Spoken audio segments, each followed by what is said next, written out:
that would probably be There you helpful. go. Actually.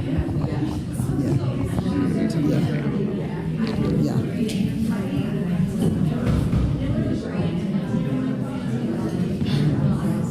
Okay, you ready? Good morning, Fairfax, and good morning to those of you watching from home. I hope you're wrapping yourself in your warm flannel nightie and your cat is on your lap and your hot cocoa is by your side. This is the third and unfortunately final day of the 2023 Women's Storytelling Festival. But don't worry, you can still watch the recordings for an entire month, and we will have a festival again next year. So don't be sad. My name is Miriam Nadel, and I am your Emcee. That stands for Miriam of Ceremonies this morning. And we have 4 fabulous tellers for you this morning. Our first one is Kim Weitkamp. Now, Kim is an unusual person, and the way you know this is that instead of an intro, she provided an outro for me to say at the end of her performance. But what I will say is that Kim reminds me of the Addams Family. She's kooky, spooky, and entirely unexpected. She can be funny, she can be scary, and she can be inspiring. So let's bring up, without further ado, Kim Weitkamp to start off our morning.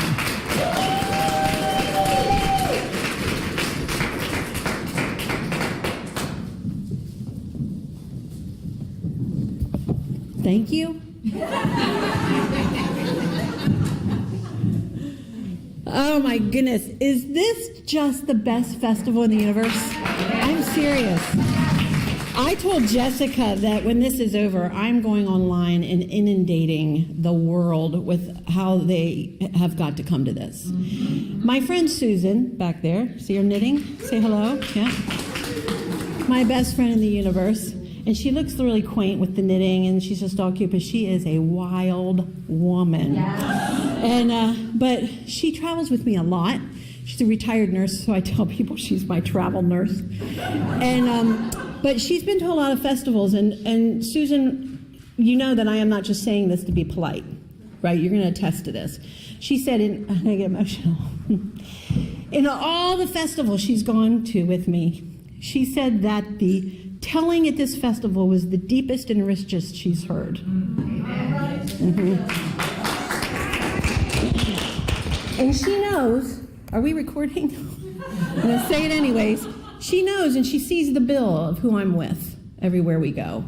And I told her, I said, women truly are a marginalized story group in storytelling. So this thrills me. Much nicer audience than normal, too. Like, they're all lovely and wonderful, but I mean, come on, the love is just unbelievable, right? It's like, you know, I mean, it's just crazy. So that's all I wanted to say this morning. I'm rambling. So my sweet friend Julie Bradshaw, who told yesterday, told a story that reminded me of one of mine. They're very, very different, but we'll see how it ends with mine. So when I was in my mid-40s, I finally extracted myself from a highly abusive relationship. A lot of people are surprised to hear that because I was always running around smiling and laughing, and actually I look back now at that, Kim, and realize that I was really in people's face a lot, trying to gain their approval, trying to make them laugh and be the funniest, best person in the room so that everybody loves me. And it was so not authentically me. I would literally leave my home to go to a storytelling show and compartmentalize the abuse, physical and emotional, and then put on my face.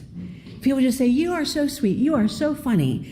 Beware of those people who are forcefully the biggest person in the room. And I still am, but that's a whole other thing. That's due to Twinkies.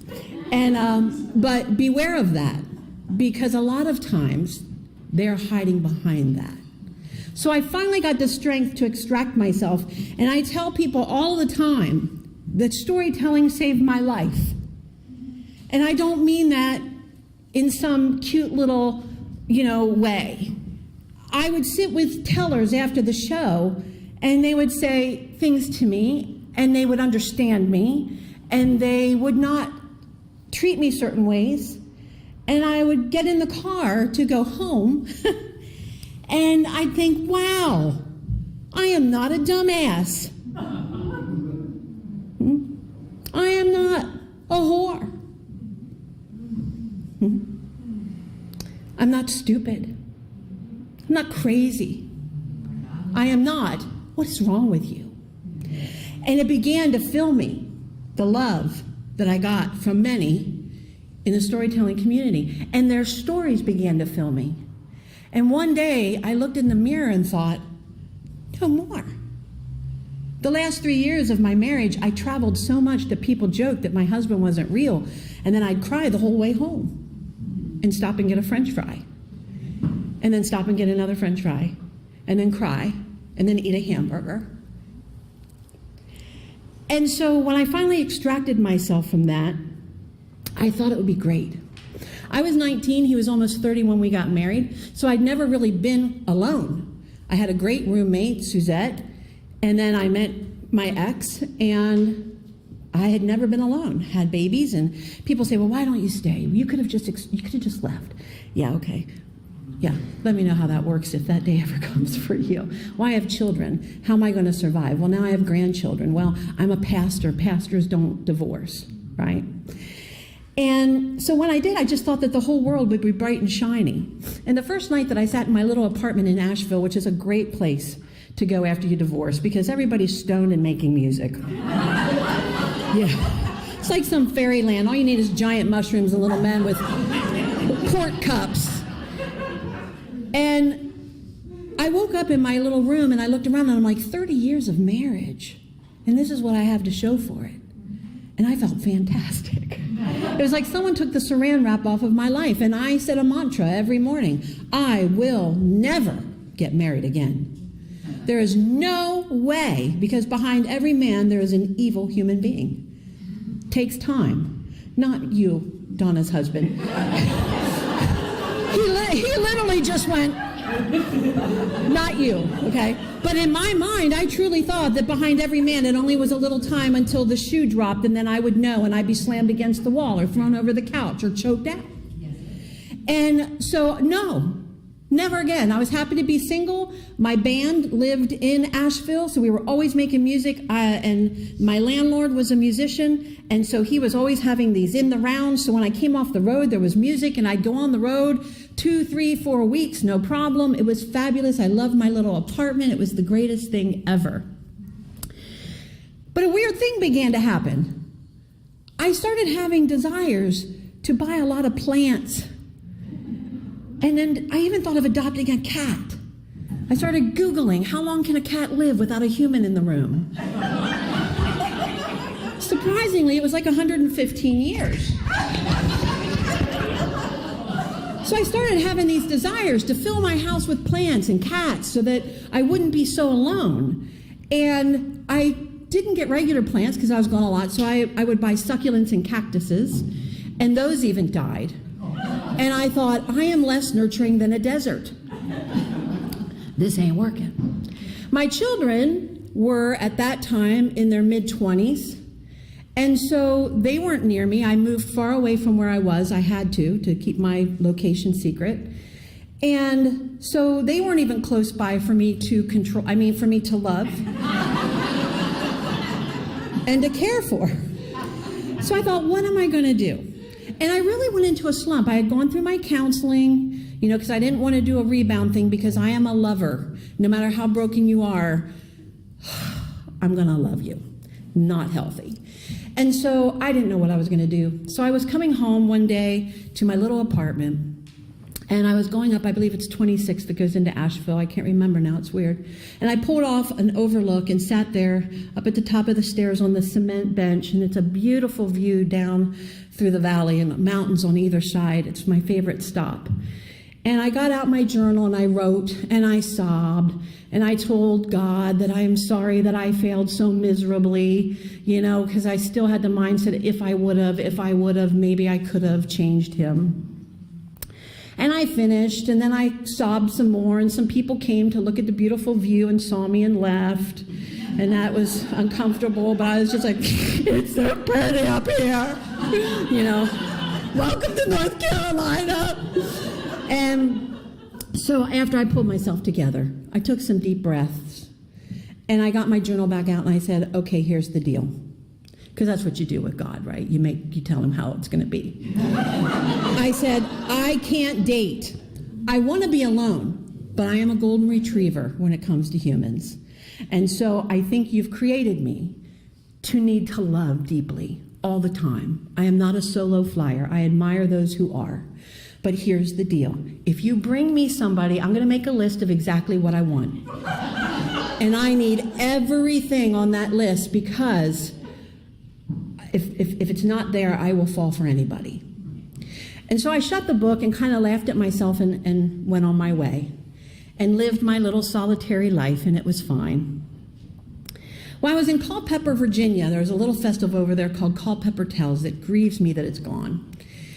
And I had done a show, and I went out to the merch table, because you kind of run out there and people buy your merch and they want to hug you and tell you their stories and take pictures of you that they're going to delete while sitting on the toilet 3 weeks later. They're sitting there in the morning going, oh, that lady, yeah, don't remember her name.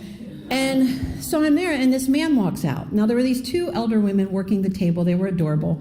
And when he walked out, they were like, oh, hee, hee, hee, hee. And I was looking at him, and I'm like, oh, he's kind of good looking. A little bit like a Kenny Rogers before all the surgeries. And I was like, he's kind of cute. But I wasn't in the mood for anything like that. And he said, I am on a road trip with my dog, and stopped here on my way to Florida and saw the marquee Storytelling. And he said, I'm from West Virginia. I've actually seen Storytelling. And he said, I just loved it. He said, I want one of each of your albums. And I was like, okay, because that's awesome. So he bought all my albums, and the lady, and then he said, I would love to take you to dinner. And I said, if you think just because you bought all of my albums that you can take me to dinner, that I'll go to dinner with you, you are correct. Just in case anyone here is interested. But I actually looked at him and I said, no. I said, I'm not interested. And he goes, why not? I said, well, I'm not available. And he said, well, I don't see a ring. I said, I know, but I'm in repair. And I said, I don't think it's good to get involved with anybody right now. And he leaned on the table and said, well, I always heard it's good to fix something with the help of two people. Oh, slick stuff. So then I looked at him and I said, well, I just need to set the record straight. The undercarriage is locked. And he said, excuse me? And I said, the undercarriage is locked. And if that's what you're looking for, you need to move along, because that is not how I roll. Because let me tell you, one roll and I'm ready to marry you, right? I didn't tell him that. It would have been way too much of a challenge. And so he left. Well, the next day, I'm backstage getting ready, and they announced me, and the festival's kind of coming to an end, and I came out, and it's a beautiful theater on a slant. They had the lights at about 30%, so you could kind of see people, and I walk out, and I get to the microphone, and I look up, and dead out, there he is. So the whole time I'm performing, I have to turn sideways and suck in my stomach, keep my head up. So I'm like, oh gosh. Even if I don't go out with him, I don't want to ruin the illusion. Well, afterwards, he would not leave me alone. So I asked him for his license, took a picture, and sent it to my sister, and then we went to dinner. And that wasn't a joke. That was real. And I even took a picture of his license plate. And we went to dinner, and we closed the place. And then we went into about a 4-month conversation on the phone, because I was on the road nonstop. He lived 4.5 hours away. Well, he said to me, listen, if you ever get up my way, he said, I want you to come see me. And I'm like, okay, that would be great. He lived in West Virginia on top of Sandstone Mountain, 4,000 feet up, had built his own home. I was really kind of excited to see it.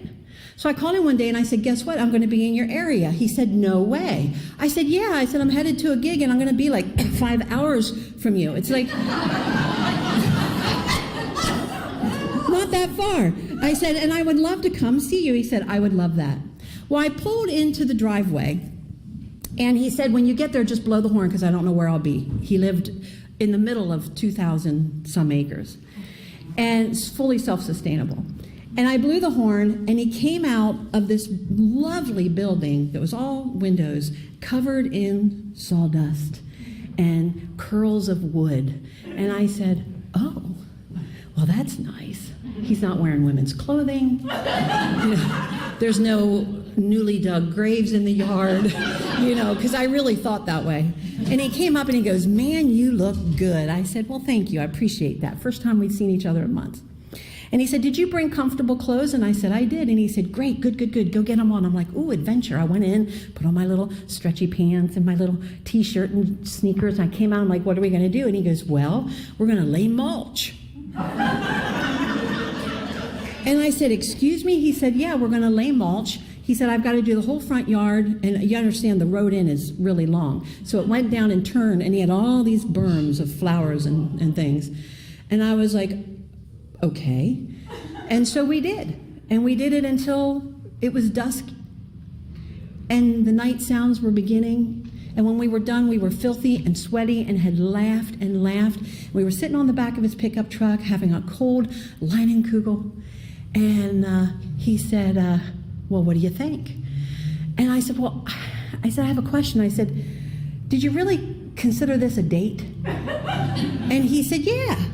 And I said, good. And I put my hand out and shook his hand, and he goes, why? And I'm like, because I consider this sex.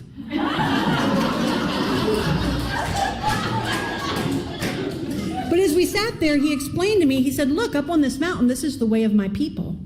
He said, we work nonstop. I'm either tearing down trees, cleaning out the forest, fixing my house, which was beautiful, by the way. And he said, so I just thought this would be fun. And I'm like, actually, it was fun. He goes, good, because this is the way of my people. I said, okay. Well, it was a lovely weekend. I left, and I have things I'd love to tell you, but I only got 20 minutes because there's some funny things. But I left, and then there was another time where I came back, and I blew the horn, and he didn't come out. So I went onto the back porch because he had a big bell, and I clanged the bell, and I heard him down in the garden through the woods. There was a beautiful magical path that he had made with stone benches and just lovely. And it came out to where he had cleared a half an acre of land and put in a garden. He called it the Garden of Whedon. I heard, I'm down in the garden. So I went down the garden path, and Max the cat walked with me, and I came out, and there he was, barefoot in the garden on his knees, which to me is the sexiest thing in the world. And something about a man barefoot in the garden, I don't know what it is, but it's yummy. And very hobbity, it's very hobbit-like. And he looked up and he goes, man, you look good. He was sitting back on his haunches. He said, did you bring comfortable clothing? And I said, well, yeah. He goes, good, put them on. So then when I recognized that around the garden on the outside, there were flats and flats and flats and flats of spinach and lettuce and cabbage and radishes. And I was like, oh. So the rest of the day, we were in our comfy clothes in the garden on our knees, talking and laughing. And I heard sounds, and he'd like, that's a quail thumping. Do you feel it? Just stop, because you can feel it as much as you hear it. Or there would be a deer that always bed down in an area, and we'd sit still, and he'd like, just wait for it. And we saw it happen, and it was just beautiful. And after we were done, I showered, and he made a nice meal. And he said, listen, how did you feel about today? I'm like, what do you mean? He goes, well, did you enjoy it? I said, yes, I enjoyed it. I grew up in Amish country, canning, gardening, all of that. We were Mennonite at one point. Like, this is no big deal to me. He goes, good.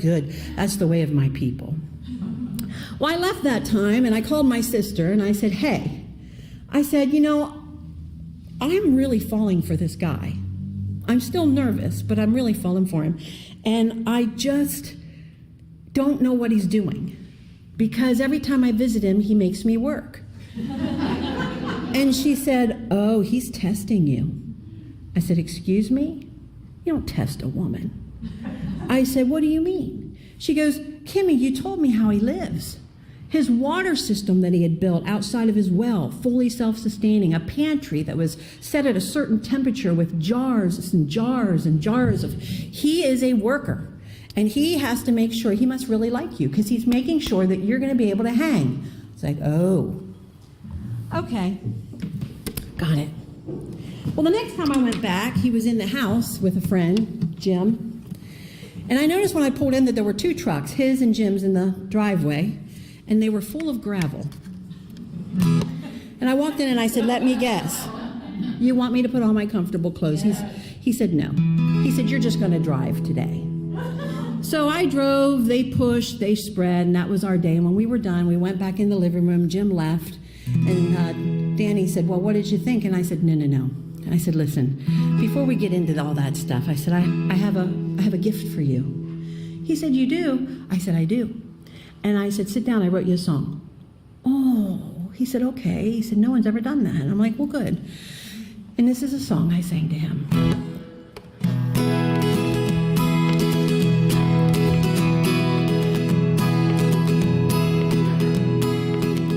Thought I was your only darling, silly me.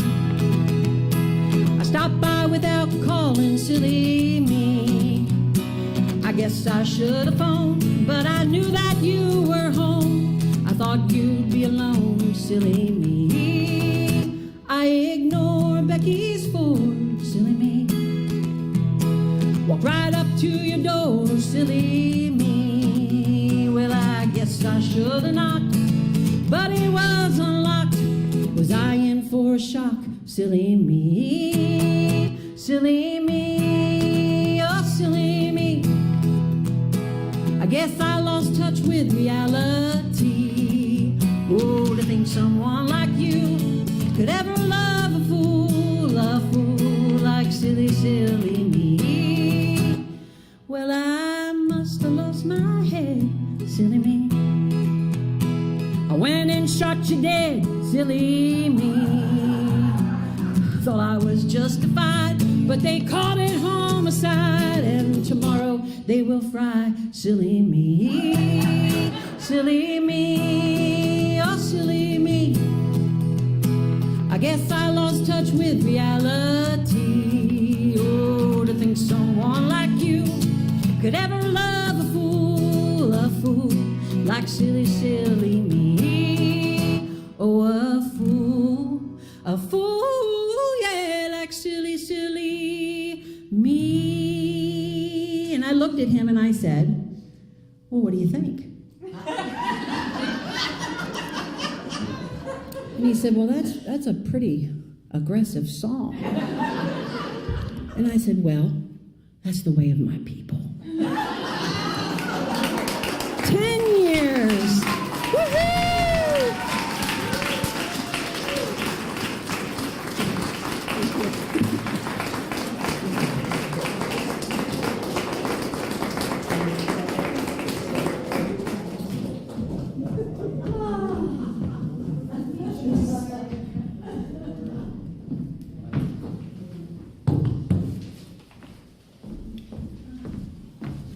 Do we not just love the hat? Yeah. So, you see what I said about Kim? I do have, as a person who lives alone and likes to travel, I do have a bit of advice that I would have told Kim if she'd only asked me back in those days. Plastic plants, stuffed animals. Now, what Kim did want me to say is not to forget to take a look at Kim's albums back there on the merch table, but you can also always purchase the digital download off her website, kimisfunny.com. Kim will be hanging around Virginia this week as she heads to the Sounds of the Mountains Festival in Fincastle, Virginia. She'll be one of the featured tellers at that festival, which takes place at a beautiful camp tucked away in the Blue Ridge Mountains, and you can check it out online at www.soundsofthemountains.org. Our next teller is Misty Mator. Misty's going to be sharing 2 stories with us. One of them is a forgotten folktale by the forgotten contemporary of the Brothers Grimm, Franz Xavier von Schönwerth, and I really hope my high school German teacher, Herr Leib, was not listening to that. The other is a personal folktale where she'll use folk folktale language to describe a personal story. Both stories celebrate women's experiences and courage. Put your hands together for Misty Mator.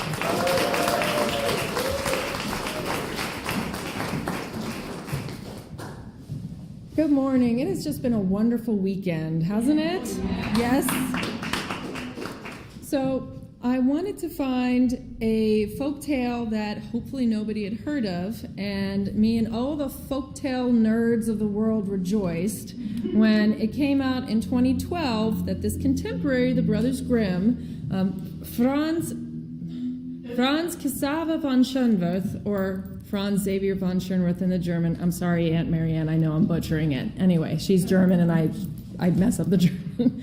Anyway, so he was a contemporary of the Brothers Grimm, but he didn't take the stories he gathered and gave it the storytelling treatment. He was more of a historian. He went to this one little section of Germany that was more secluded, so the culture was more secure, kind of like West Virginia, his home region.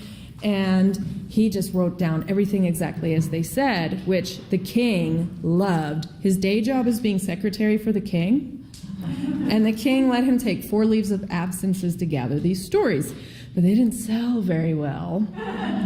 And so he stopped publishing. And in 2012, a library found 30 boxes of his notes that had been donated and 500 folk tales that had never been published. So I thought, I'll look at some of his stuff.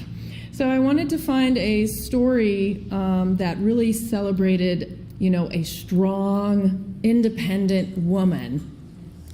And I'm here with my handler, my friend Beth, and one of the things you need to know about if you're a friend or family of somebody who does this is we will every so often terrorize you with whatever we're working on. And I'm like, I'm reading this and I can't figure it out, but I like this one and everything. And this is that story. It's the marriage of the sun and the moon. The sun was a young, strong, fiery woman. And she had fallen in love with the moon. And the moon was her complete opposite. He was cool, he was calm-headed. Hi. What's up?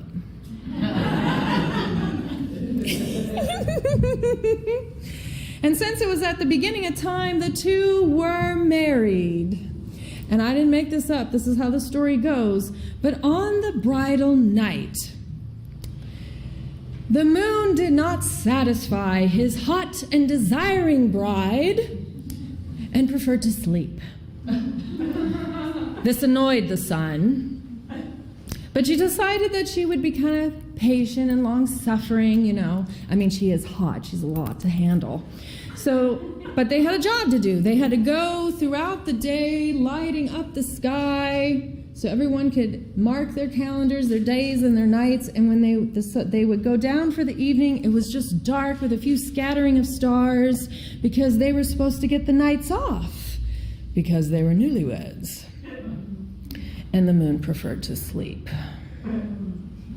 So, the next day after they had come through this and they set for the evening, the sun said to the moon, well, you're lucky you have me to help you get up in the morning, because he loved to sleep so much. He'd be like, come on, we have to get up. Come on, we have to get up. We have to get up for work. Get up. And so she had been starting the day without him, and then he would come catching up with her. So when they were getting ready for bed that night, she said, you're lucky you got me to help you get up in the morning. I get up without you. Excuse me? Like, every time I get up, you're already gone. I get up just fine on my own. You do know that I wake you up like 3 times before I leave. Well, yeah, I don't need you to wake me up. And now the sun, like I said, was a young, fiery woman. She was hot in body, she was hot in love, and she had a hot, fiery temper. This was not the right thing to say to the sun. And she said, well, how about this? Tomorrow, Whoever gets up first gets to light up the day forever. And whoever gets up second gets to light up the night forever. I think she was really upset about the sleeping thing, but what they were arguing about was getting up in the morning. So it's the beginning of time. The raw energy of the creation is still fluid and new, and she pulled down that energy and she said, I will bind this in an oath so you don't have to modify it, I don't have to run it. We just see who gets up when. But if we get up at the same time, we can go through the day together for all eternity, and then we will have every night together for all eternity.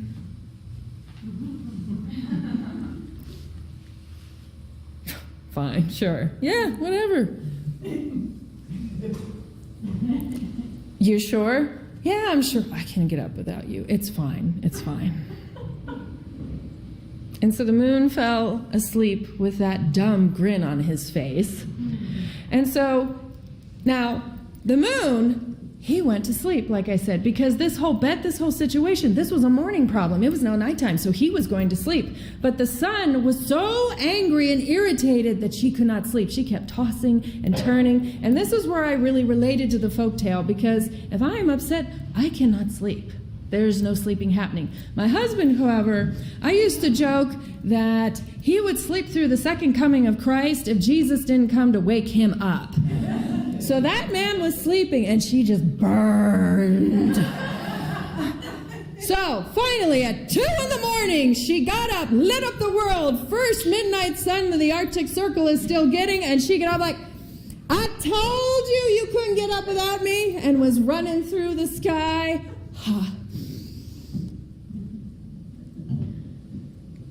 So the sun sets, and now the moon has to get up.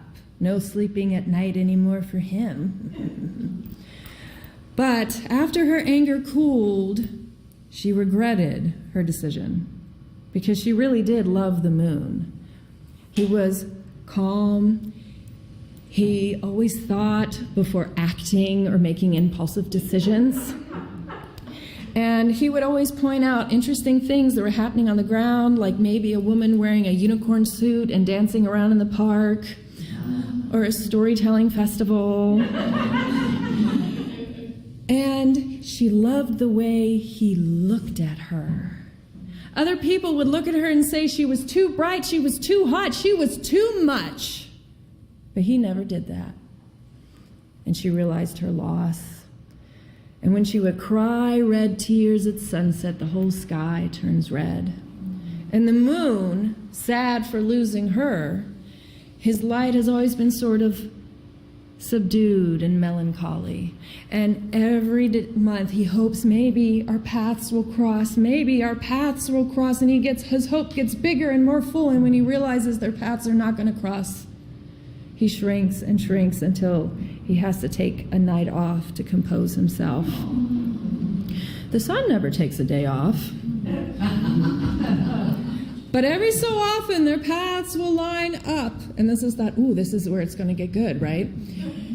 But as they come within earshot of each other, as they cross the sky, they'll say, oh, I'm so happy to finally see you. I have missed you so much. I have so longed to touch your face. And as they get closer, one of them invariably says, do you want to apologize for not getting up in the morning that day? You're the one who set this crazy situation in motion. Like, do you want to apologize? Like, well, it would have been fine if you had just gotten up like you're supposed to. That is crazy. Why would you make a decision that's going to last forever? And they just the whole time. And so the time is wasted. And they have to continue on their journey. And by the time their anger is cooled, they miss each other again. And so they are locked in this eternal cycle, because neither of them can say sorry, and neither of them can let it go. They say, however, that one day they will reconcile, and the son will bear a daughter. and that will be doomsday because it will be entirely too hot. I'm delved out. Let's hope to God they never figure it out. It's already too hot down here as it is. And that is the story of the marriage of the sun and the moon. And that story was about people not breaking a cycle. This next story is a personal folktale, which is telling a true story using folktale imagery and motifs, because sometimes difficult things are easier to tell in a folktale. And if cultures can do it, people can do it too. Now, there is some references to abuse in this story, but I promise our heroine overcomes. So, once there was a woman, and I named her Luna, and it had nothing to do with the story that came before. But let's call her Luna. Now, everybody loved Luna because she was really good at making people laugh. But Luna was in her 30s, and she was a dishwasher. She did the same job alongside 16-year-olds who kind of snicker at her, and she lived with her parents, and they thought she was a real zero. But they didn't know that Luna, she didn't get lost in a forest with a trail of breadcrumbs behind her, but she did escape a witch and a warlock. You see, the witch and the warlock were her parents. They were horrible to her. Lock her in a closet. They would eat a full plate of home-cooked food, but her dinner was the ends of the loaf of bread crumpled up on a plate. But one day when she was 19, she got a job at a suitcase factory, and she made a friend. Somebody who thought she was funny and that all of her weird eccentricities were grand, and she brought her to her house where her mother, the hen wife, you know, the wise woman who raises chickens, the hen wife, was her mother. And the hen wife listened to Luna and told her that she was a good person and listened to all her worries and would encourage her. And then Luna was bolstered up just a bit before she went back home to the witch and the warlock. But one day, the hen wife got a phone call from Luna. Luna was in the hospital. She had been very sick. And when she was sick, the witch would not take her to the hospital, instead put a bucket on the floor for her to throw up in. And finally they agreed to take her to the hospital, stopping for gas on the way. And when they got there, they had to rush her in for emergency surgery because her appendix had burst already. And the doctor came out and looked at the witch and said, "If she dies on that table, I am calling the police on you." And that was when she cried. And when the hen wife heard this story, she knew she needed to take this young woman into her own home, like her own daughter. And she moved in, and Luna had her own bedroom, and she had a sister, and she had a father, and she had a mother who loved her and cared for her, and there was so much food. There was kielbasa, and there was biscuits with gravy with little green peas on it. Her stomach would hurt. It wasn't used to eating so much rich food, but she had a home. The hen wife was not from America. She came from a magical country far away. And Luna had enlisted in the army, and when the army gave her the chance to go to that magical country that had pretzels and Tudor-style houses and stories, she went. And while she was there, she would call the hen wife and tell her what a wonderful time she was having. And she was going to the same beer house every week with her friends. And there was a young man who kept noticing Luna and watching her. And when he finally got off the nerve to go up to her, he said, "Hello, my name is Bruce." And she went to say, "Hello, I'm Luna." "Oh, no. I know your name. I know your favorite drink. I know everything about you." And Luna's first words to her future husband were, "Excuse me, but are you crazy?" And he was crazy for Luna. They got married, and she got pregnant. And he said, "I hope you have a girl, because I want you to have the relationship with her that you did not have with your own biological mother." And it was like a godmother granted a wish, and it was a girl. And at that point, her term in the army had ended, and they wanted to go home to the States so the hen wife could meet the baby girl. And when they got to the plane, the hen wife was come running off the plane, "Let me see my looked at the baby and she cooed at it, and isn't she so cute? And Luna was getting a little jealous. But they went back to the hen wife's house, and she took out a dresser drawer, emptied everything out of it, put down a blanket. She said, no. Don't put the baby in that cramped car seat. Put her here so she can stretch. And it was like a happy ending. But the witch wasn't happy about all of these things happening to Luna, and she cursed them.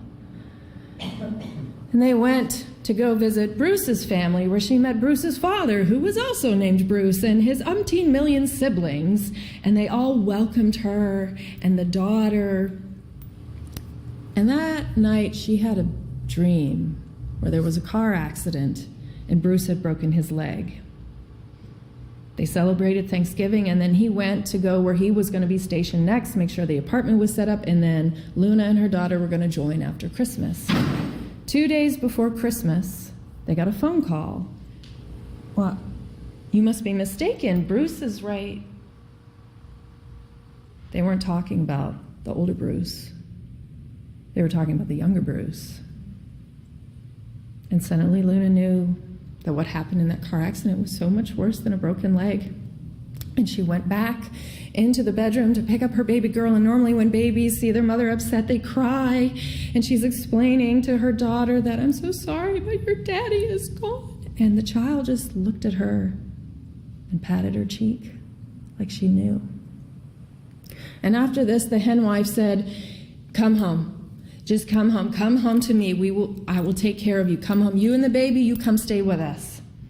And Luna came home, and the hen wife expected her to be broken, but something was very, very wrong with Luna. She was fraying at the edges. She would sit in a corner and she would rock, and she would start just talking about everything that could possibly ever go wrong, all these fears and anxieties coming over her. And they were afraid that if something happened to Luna, that the witch might come to claim the baby as her biological grandmother. So Luna went to a courthouse and she signed a paper saying that her daughter would forever belong to the hen wife. And once she knew that her baby was safe, all the fears and trauma and troubles that Luna had experienced in her life grew up around her like giants, and they swallowed her whole. And she was lost in this dark forest, and the thorns scratched at her, and no matter which way she turned, she couldn't get out because the forest was inside of her. And one day, people in white coats came and put her in a wheelchair, and they wheeled her to an elevator and took her down to the lowest level in that building that she had been staying at. And there was a window right at head level, and she could see the hen wife's shoes. And there was her daughter. And she was playing. She was a toddler. And she was there, and she was in the sunlight, but there was a window and a forest in the way. And that's when Luna knew she had to get better, because her husband wanted her to have a relationship with that baby, and she couldn't let the hen wife raise her alone. She had to get better, and so she did everything she could to get out of that forest, and she turned and she spiraled and spider webbed her back into the center. And no matter which way she couldn't find her way out. And then one day, at night, she came to a mirror pool, and it glowed like a memory. And she kneeled down beside it, and she looked in, and she could see an image of the witch. She was laying in a hospital bed, in a coma. And there was a cancer the size of a cantaloupe right in her chest where her heart should be. And Luna saw herself wearing her wedding band go over to her and whisper in her ear, I forgive you for everything you ever did to me and everything you did not do that you should have. And lying in that chronic sleep, there was a single tear that came out of the witch's eye. And after the words, I forgive you, escaped her lips, the water began to glow like rain on a tin roof, and she gathered up all of that glow and gathered it into her heart. And the next day, the people in the white coats came and said, "We have one more thing we can try. But it's dangerous. Other people have been burned by it. You must ride lightning out of the forest." And Luna said, "Let's do it." And they tried it once, and it failed. And she said, "Do it again." And they did it a second time, and it failed. And she said, "Do it again." And that third time, she wrapped that lightning around her wrist, and she rode it out of the forest, and the canopy cleared, and there was sunlight, and there was the hen wife, and there was her daughter, and there was home. And so Luna was in her 30s. And she lived with her parents. And she washed dishes for a living. But she had escaped a witch and a warlock. She had danced around with death. She had gone through the dark forests of her heart, and she had come out the other side. And she was good at making people laugh. And so, no matter what dark forests may come, Luna, my mother, will always be the perfect heroine to me. Thank you.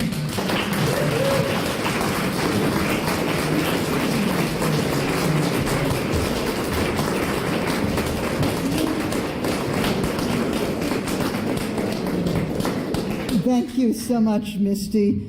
I am a big fan of total solar eclipses, and I will think about your first folktale the next time I see one, which is scheduled for April of next year.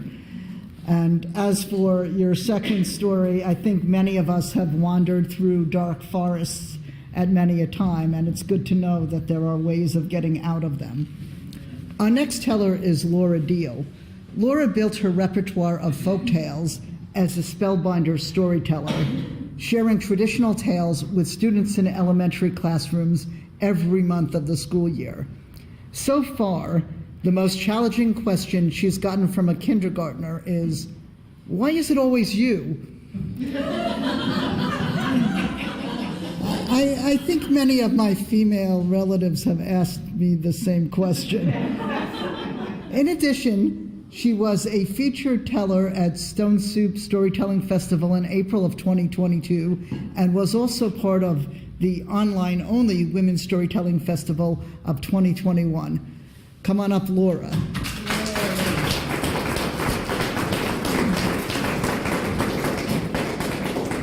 Thank you so much. It's such a pleasure to be here. I'm going to share with you today two traditional tales retold from the point of view of the women in the story. The first comes from Norway. Long ago in Norway, there was a young woman named Sophia. She lived with her father, and they had very little money. In fact, her father owed money to the rich squire who lived down the road, and so Sophia, who had grown to be a young woman, often found herself working in the squire's fields, trying to pay off some of that debt. And one day she was cutting hay in the squire's fields, and she saw the squire, who was an old, miserable, disgusting human being, come across the field, his face flushed with much more than the effort of walking down the hill. And he came to Sophia. She straightened her spine to greet him, and he said, "I've been thinking I should marry." Well, one may think many things. Yes, well, I was thinking you should marry me. Oh, no, thank you. Much obliged for the honor. She kept her smile polite because, of course, he could make her father's life miserable. "Well, what prospects do you have that are better than marrying me? You know I have a lot of money." "Yes, I know, but I cannot marry you." "Why not? Why not? I will forgive your father's debt. I'll throw in some land." "Oh, well, no, my heart lies elsewhere." That was true, though she had no lover in mind, just her own sweet freedom. At last, the squire, after much cajoling and berating, went back up to his house, muttering about her ingratitude, and she set down her tools and went home to tell her father about what she had done. And as expected, he berated her and cajoled her and begged her to please accept the squire's offer, and she refused. And she finally told him, she said, "Father, he is older than you, he's a disgusting human being, and I will not share my bed with him." And she left her father there in embarrassed silence. She thought that was the end of it.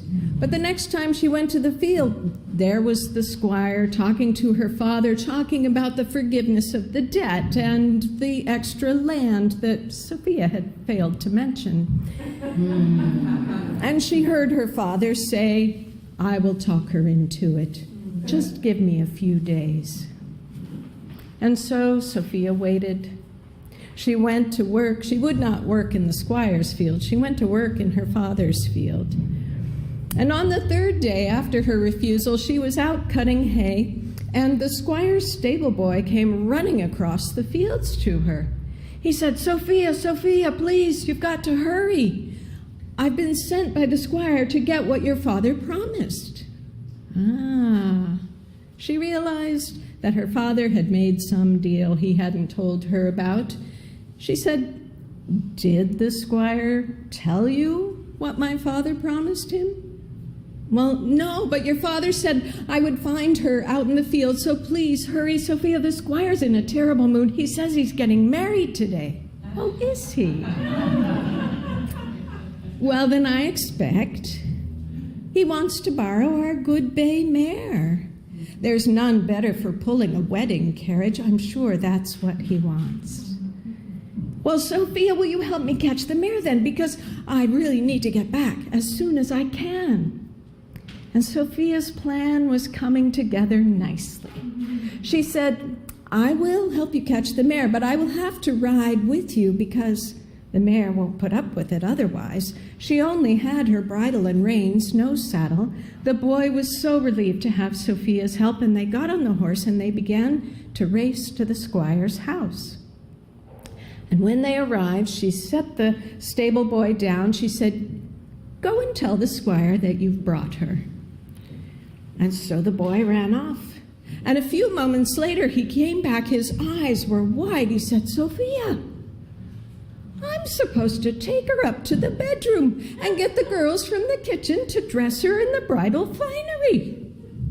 And Sophia said, "Oh, the squire must be playing a terrific joke.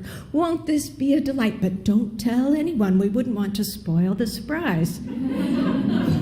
And you will not risk my mare's legs on your stairs. So you go up and get the finery. Meet me round in the kitchen."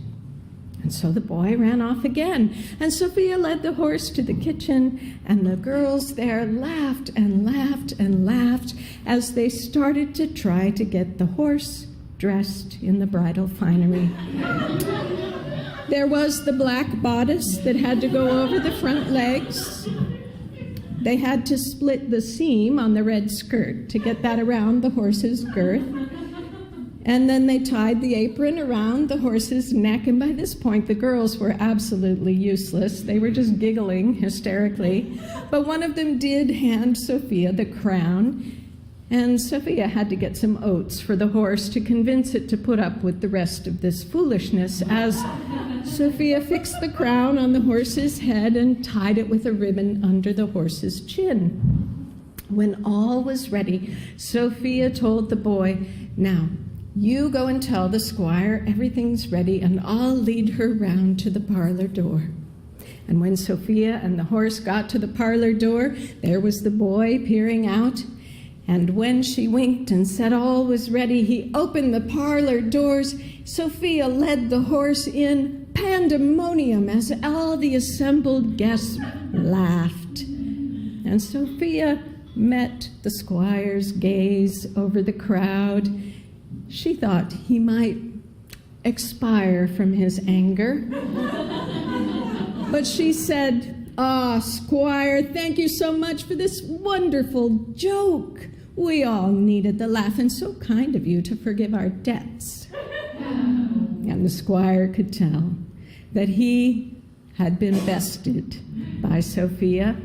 And from then on, he laughed as long and hard as anyone when the story was told, as it often was, and he never let on that he was not behind the joke all along. Sophia never had to go and work in his fields again, and she lived the rest of her days very much on her own terms.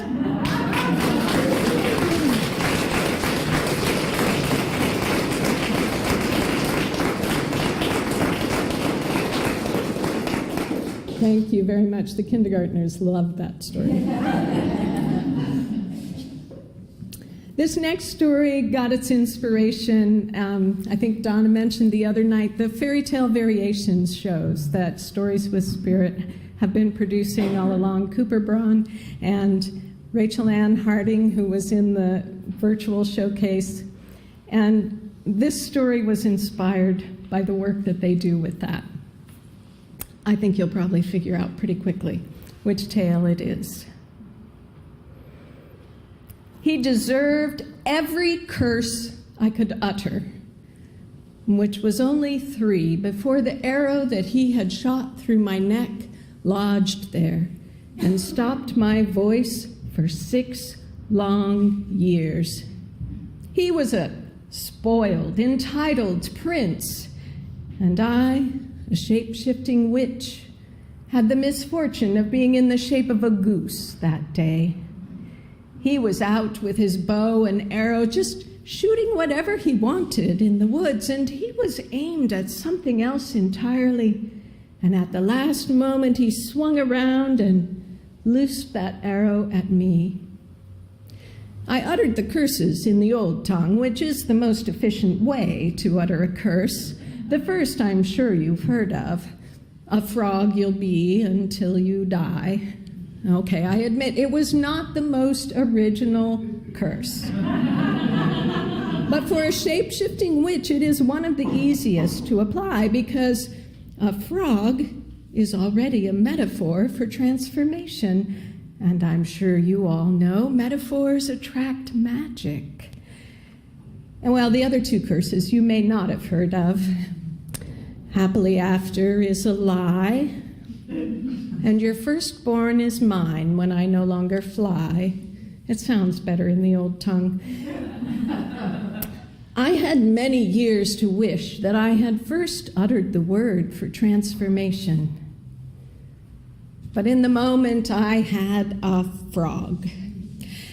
And I knew that in order to advance the story, I needed to move him along, and so I chased him for 3 days into the next kingdom. I had no voice, but I had my beak, and I had my wings, and a terrifying arrow through my neck. And I chased him until we reached that pond in the next kingdom. It had once been a well, but the princess had been too obsessed with it, and so her father had had a large pond dug around it so that it would be shallow and safe, and then he had stocked it with fish, and all those years that she had grown, she had fed those fish. They had grown lazy and large and stupid.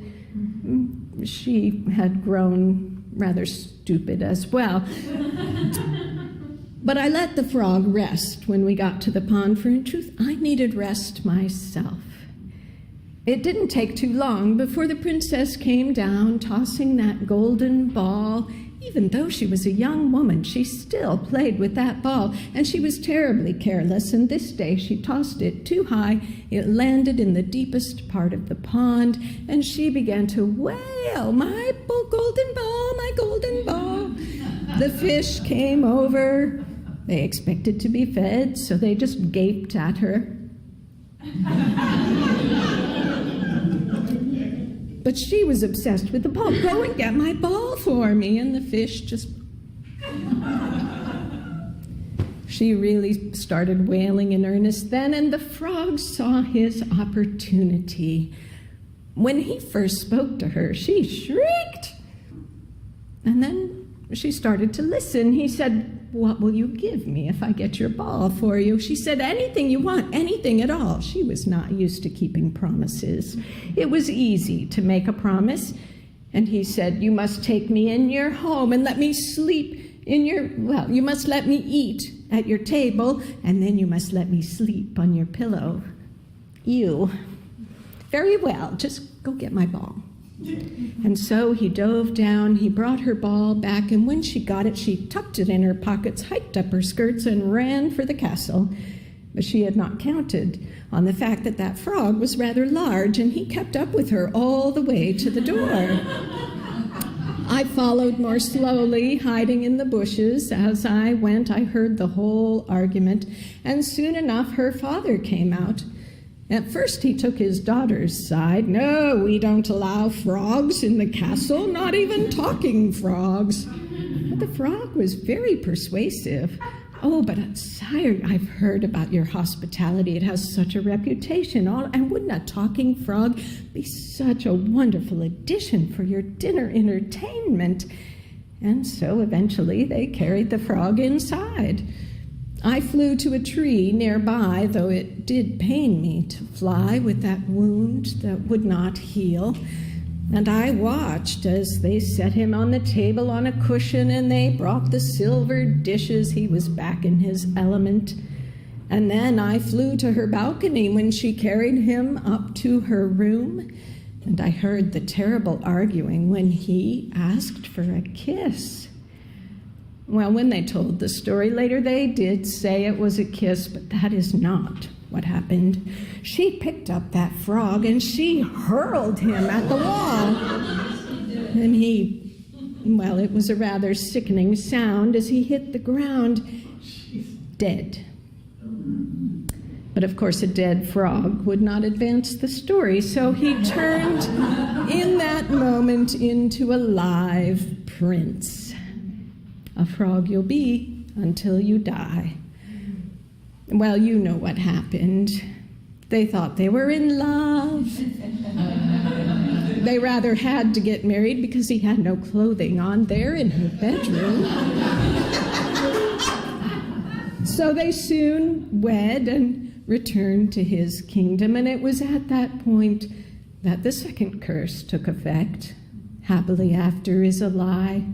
Oh, she was selfish and complaining, and he was grumpy and sullen. He took to wandering out in the woods. He never did carry his bow and arrow again. Every time he saw me, a look of fear and morbid curiosity filled his eyes. I knew he was trying to figure out why I had not died. I waited. I bided my time. I thought of all the curses I would apply to that firstborn when the firstborn came to play their part, as firstborns often do. And the firstborn arrived within a year. She was a girl, and so a terrible disappointment to her father. And her mother wanted nothing to do with raising a child, so they hired a nanny. Fortunately for me, knew all the old stories. I waited. The child began to grow. Sometimes her father would take her with him when he went walking out in the woods, and every time they saw a goose, whether it was me or another goose, he would warn her, "Oh, don't go there. No, they're very dangerous animals. Don't go near." My opportunity finally arrived on her 5th birthday. They were having a party for her out on the lawn. The grown-ups were all distracted with her 2-year-old brother and the new baby brother, and her mother had finally given her that golden ball. She was tossing it and playing with it and occasionally dropping it and working her way down the lawn. I positioned myself so that when she dropped it and it rolled under the bush that I was hiding behind. She came around behind the bush. She saw me there, and the cry that she uttered was not fear. but sorrow. I held very still as she came over, and with those hands that had never known work, that had never deliberately broken anything, she put one around the arrow next to my neck, the other beside that, and then she snapped the arrow. And when she pulled it from my neck, she uttered the word for transformation in the old tongue. My transformation was all-consuming. It was so painful. I had been a goose for 6 years. And when I finally awoke in my own form as a human woman again, I was covered in a cloak of feathers, the broken arrow beside my neck, the girl kneeling over me, her tears falling on my neck. The wound had healed. I looked into those eyes, and all the curses I had thought I would lay on that firstborn of the terrible prince, they died before they reached my lips. And by the time the adults arrived, she and I had established a bond. And when her father came around that bush and he saw me lying there with all those feathers, he saw the broken arrow, he knew at last what he had done. And he would deny me nothing. And so it was that I became the mentor for one of the kindest, most powerful witches that the world has ever known. Well, she decided to devote her work to children that had been abused and misused, and, well, her reputation spread and grew. You know how stories are. Some said she was an angel. Some said she was a fairy. You may have heard of some of her exploits, helping a handless maiden into a garden where she might eat some pears, or magicking a pumpkin into a carriage and helping a young girl go off to a ball and meet her true love. Oh, you can tell I am very proud of my mentee. And that is the true story of the Frog Prince, the 3 curses he deserved, and the firstborn who made it all worthwhile.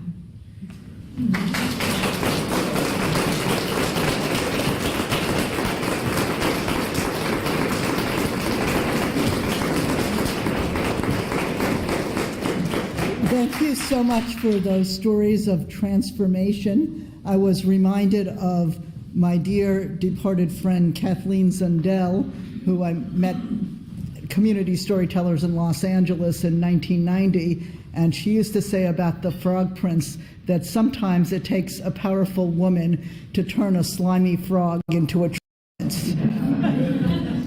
Our final teller of the morning is Cindy Rivka Marshall. She offers performances, workshops, and story coaching. She is especially passionate about her program called Diversity Awareness Through Storytelling.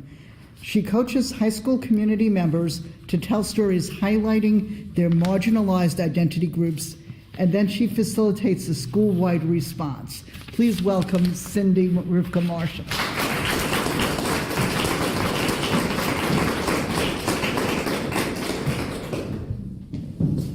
Good morning. Good morning. Oh, thank you for being here. It's really wonderful to be here and with such a supportive group of women and friends at this festival. Thank you. Spring is coming to New England, and I can't wait to fill the hummingbird feeder outside my kitchen window.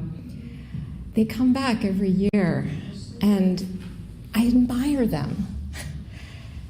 They weigh less than a breath of air, and yet they fly. They migrate 500 miles. They make me think of the Chinese folktale. Elephant was walking down the road when he saw something very colorful in the dirt. What is that? It was Hummingbird. She was lying on her back with her tiny legs up in the air. Hummingbird, I almost stepped on you. What are you doing there? Well, I heard that the sky might fall, and I'm so worried. I'm just trying to help, do what I can. You are so small. Do you really think that you can hold up the sky? Well, no, of course I don't think. Worst case scenario in my head was somebody hostile might show up and harass me. But to my relief, 2 other parents showed up that night. One said, well, I have a gay brother, I get it. And the other told me about her lesbian sister, who with her partner had a baby. In fact, this woman's 3rd grader had written a little homework assignment about what she had done recently, and she had written how I visited my new baby cousin and her mom's, and her teacher had taken a red pen and crossed out the S. The 3rd grader had said, but I didn't make any mistake. Why did she do that? So these other parents and we sat there and we brainstormed about how to make this school community safer for everybody, not just my family. And in time, we had more meetings and several more people came and joined us, including the school librarian. Well, we got an idea that we would send out notices to all the families in the school, asking the kids if they would like to, they could make a photo collage of their family. The principal got behind this idea, and kids began to bring in these collages. They were beautiful. They labeled the members of their families. Sometimes they decorated them with, things they liked to do together, what they loved about their families. And we began to just amass hundreds of these collages. So finally, we began to hang them all down the hallway.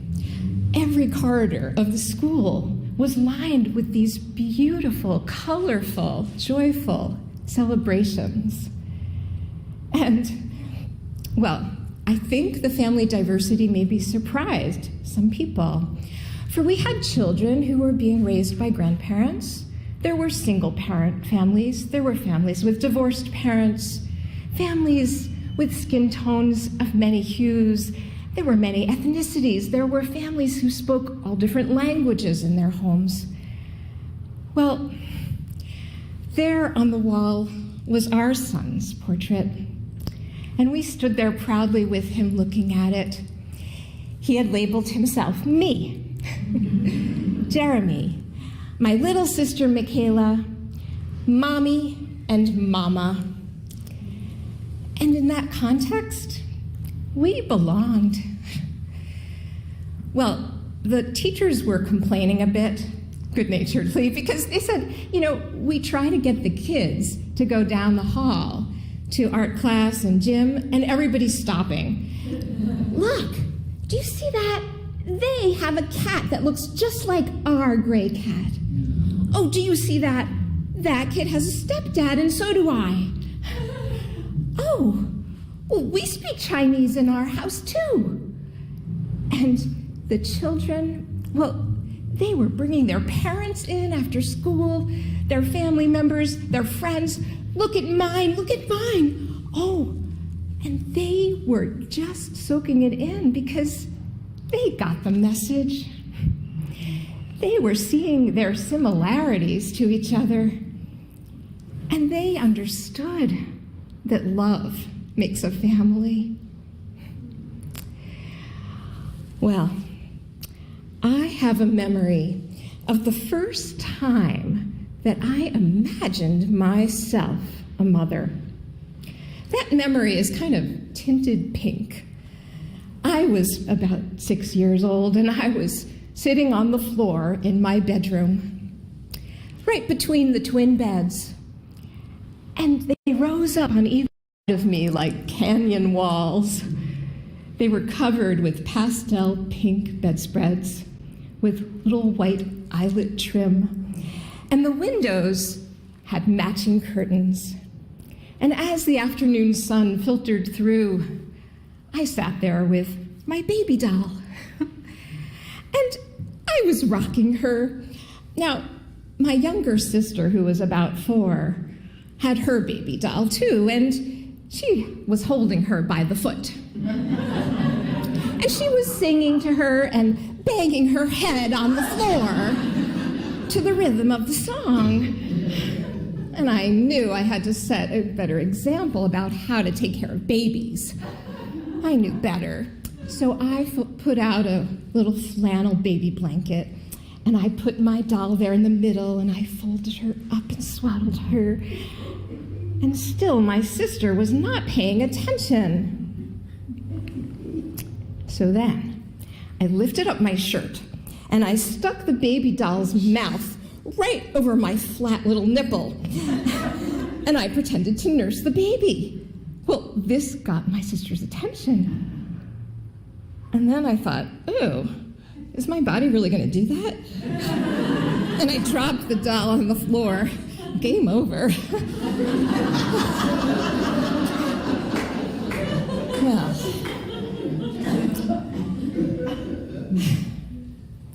Kathy and I fell in love in our early 20s. And we didn't think much about starting a family. We didn't know very many other lesbian couples who had. And, we were busy with our work, and our nieces and nephews started arriving, and we loved them. Well, little by little, some of our friends began to chart new territory. And they were finding ways to bring children into their lives, whether it was through insemination to get pregnant or to adopt. And this was really underground at first, often concealing the nature of their relationships, outright lying in order to do this. And little by little, well, we were lucky living in Massachusetts. There were a lot of lesbians who were lawyers who were finding new ways to kind of get around a lot of things, although it was way before we ever imagined same-sex marriage. So after many years of deliberation and wondering if our extended families would support us and wondering what it would be like for these children, would they be accepted at their schools, well, we decided to take the leap. Now, I remember when I took our infant son out in the stroller in the neighborhood where we lived, it was like suddenly I was wearing this badge of normalcy, mother and child, and I was pushing him along and strangers were coming up. Oh, what a cute baby, look at those cheeks. They were giving me unsolicited advice, as you know, and I was enjoying it. Then I noticed that when Kathy came with me and we walked the same neighborhood with our baby, well, we sat down on a park bench, and I remember this woman coming along, and she looked at us, and she looked at the baby, and she said, "Now, which one of you is the mother?" "Oh, it must be you, because your hair color matches." And we were saying, well, actually, we both are, but she was already gone. You see, people were just looking at us, and they were trying to fit our family into their frame of reference. And, I admit, like, when I was a little girl, I never could have imagined the kind of family I would have grown up to have. Well, we were charting new territory, but at least we had some company, and we had a community of friends, but they were very spread out in the greater Boston area. Well, when my son was about 3 years old, I remember taking him to take a walk along the Charles River. And it was springtime. The buds were unfurling, the grass was sprouting, and the wild urban creatures were strutting their new life too. Mommy, look! What is it, honey? Well, I see geese. Oh, I see two. Mommy! It's so exciting to be with a little kid, isn't it, when you're out in nature? I mean, like, everything is so brand new. Mommy, 1, 2, 3 gooses. I see the gosling, honey. Let's count. 1, 2, 3, 4, 5. Mommy, do you see? There's the mommy goose, and there's the mama goose. I see, honey. Oh. Now, to tell you the truth, I have no idea how you tell a gender of a goose. And I don't know their parenting practices. But I was not about to say anything at all to my son, because I knew that in plenty of time he was going to encounter all sorts of assumptions about his family. We enrolled him in preschool, and there's a lot of forms to fill out. Mother's name. Father's name. We crossed that one out. Put in mother. We went and talked with the preschool teachers, and we observed. We saw how they spoke to the children, and we made a gentle suggestion. We said, instead of saying at the end of the day, well, go home and tell your mommy and daddy about your day, why don't you just say, go home and tell your parents about your day? One time, Kathy and I arrived at the preschool at the end of the day together, which was fairly unusual, and our son came running over and nearly knocked me down with his hug, and then his playmate came along, and she looked at us, and she said, "Are you two married?" "Well," I said, "it's just like married." And that was enough of an answer for this little kid. But I stood there and I wondered, how could I explain this if a kid had more questions? I mean, was I going to say it's just like married, it's just not legal? Would they think I was doing something illegal? Well, fortunately, I lived in a place where that was not true, but I remember bringing Jeremy to kindergarten, and one of the first days when I went to pick him up, and the kids just ran out of the school building, ran over to the playground, and I followed, and he was swinging along, and one of his friends stopped and looked at me, because Jeremy was saying, "Mommy, Mommy, look!" And his friend said, "Wait, who are you?" "I'm Jeremy's mommy. I'm Cindy." "Wait, so then who was that other lady who was here yesterday?" "Oh, that's his other mom, his mama, Kathy." "You can't have two moms." "Well, actually, you can." Jeremy does have two moms. When we would take Jeremy out to our favorite diner, he always knew just what to order for himself. "Mac and cheese." And when the server brought his orange-colored noodles, she looked at him that day. Kathy and I were both sitting in the booth with him, and she said, "Oh, is it a special occasion, honey? You're out to lunch with your mother?" And Jeremy just looked up at the server, and he said, "I am out to lunch with my two moms. They are both my moms." And the server looked at us, and we smiled proudly.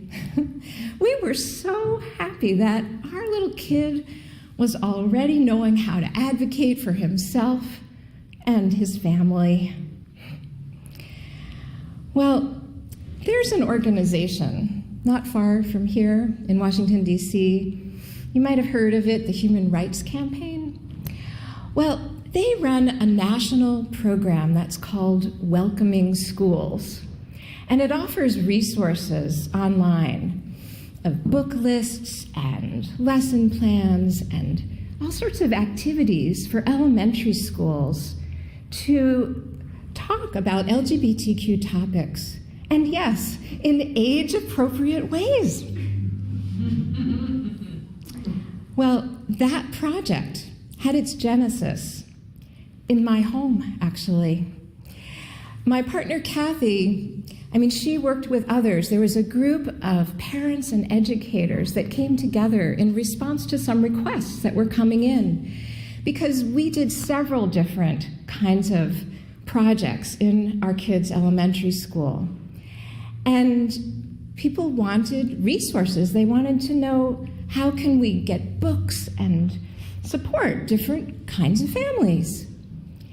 And so this project that at first they thought they would compile something for the summer, well, it grew into a 300-page resource guide, and HRC eventually took it on and built it into this program. And nowadays, I think there's hundreds of downloads of these resources every day, all over the world. Well, our daughter got old enough to also participate in one of these collage projects, and we still have our framed collages on our kitchen wall. And I look at those as I read the news lately, and I think about the children in Florida. Are some of those kids being told they can't even draw a picture of their own family, I wonder? Are children going into libraries and not able to see books and read stories about people that look like them? And there's so many scary things going on in our world right now, right? With any progress, there's backlash, and we're seeing it, aren't we? And it's easy to feel really alone and scared. Elephant, I'm really glad you're here with me. Well, Hummingbird, I just wish you would get out of the middle of the road. Somebody is going to step on you. Well, Elephant, if you stand next to me, I'll be a lot safer. Oh, I can do that. I'll do that for sure. And well, even I could sound my trumpet and alert others to come. Oh, I like that idea too. Elephant, maybe, just maybe, the sky isn't going to fall quite yet.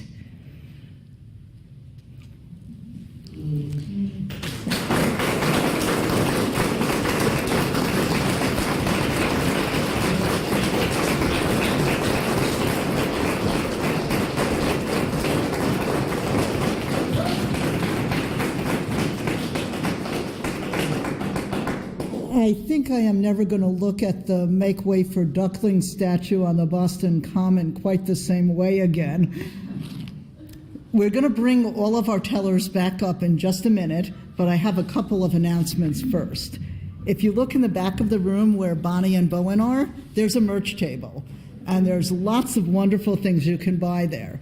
You might want to go sooner rather than later, because some tellers may need to leave a little bit earlier, and you don't want to miss out if they take their merchandise with them. So make sure you check that out.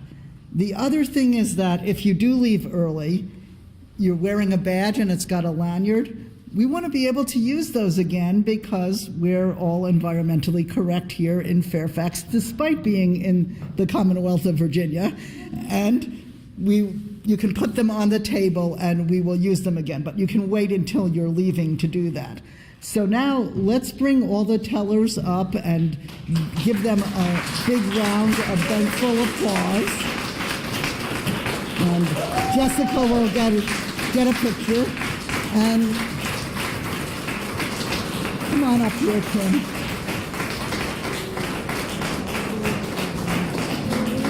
And I also want to make sure to thank you all for being a wonderful audience.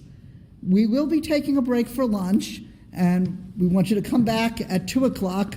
For those of you who are watching at home, you will use a new link at 2 o'clock. So enjoy the break. Plenty of places to go and get lunch in the area, and we have more wonderful tellers for you the rest of the day.